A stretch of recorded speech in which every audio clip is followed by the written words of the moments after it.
भगवान ही आशा के केंद्र। भारतीय आचार्यों ने समाज की समस्याओं को समाज और मनुष्य की वृत्तियों से जोड़कर देखा है। यदि समाज के अधिकांश व्यक्तियों के अवगुण दूर हो जाएं और उनमें सद्गुणों का विकास होता रहे तो समाज स्वस्थ रहेगा। काम, क्रोध, मदमोह, लोभ, मत्सर आदि व्यक्ति के शत्रु हैं। इन्हें जीतकर संयमी, शांत,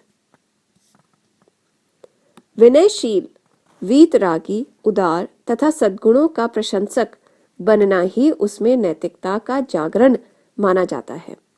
यह नैतिकता ही धर्म का आधार है। भक्ति काल में भी स्थितियां अच्छी नहीं थी। उस समय इस देश में सहस्त्रों क्रांतदर्शी महापुरुष हुए। इन संतों एवं भक्तों ने सबसे बड़ा कार्य यह किया कि समाज को आशा और आदर्शों का एक केंद्र प्रदान किया। वह केंद्र था अध्यात्म में निष्ठा अथवा ईश्वर में विश्वास। राम और कृष्ण इसके साकार रूप थे। वे समस्त सद्गुणों के आश्रय तो हैं ही, करुणावत्सल और पतित पावन भी हैं। प्रत्येक व्यक्ति नाशवान है, भले ही वह कितना ही महान क्यों न हो, परंतु भगवान तो सदा सर्वदा भक्तों के ही निकट रहते हैं। मध्यकाल में समाज रचना भगवान को केंद्रित कर की गई। तुलसी ने समस्त संबंध राम के नाते स्वीकार किए। कृष्ण भक्तों ने भगवान को असुर संहारक और भक्तों के उद्धारक रूप में देखा।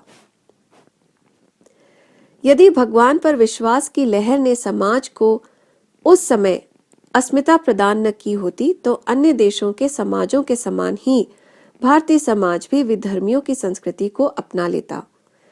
उल्टे हुआ यह कि राम और कृष्ण को केंद्रित कर हमारी संस्कृति इतनी आकर्षक बन गई कि शासक जाति ने भी न जाने कितने व्यक्ति राम और कृष्ण के दास बनकर भारतीय समाज के साथ एक रस हो गए।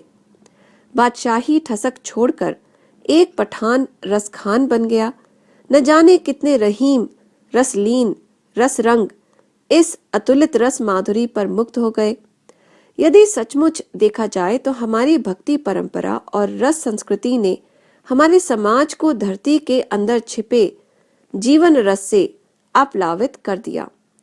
हमारे भक्तों रसिकों ने उच्च कोटि का त्यागपूर्ण एवं निष्ठा युक्त जीवन जिया। उसी आदर्श से अनुप्राणित होकर यह समाज भी रसपूरित हो गया।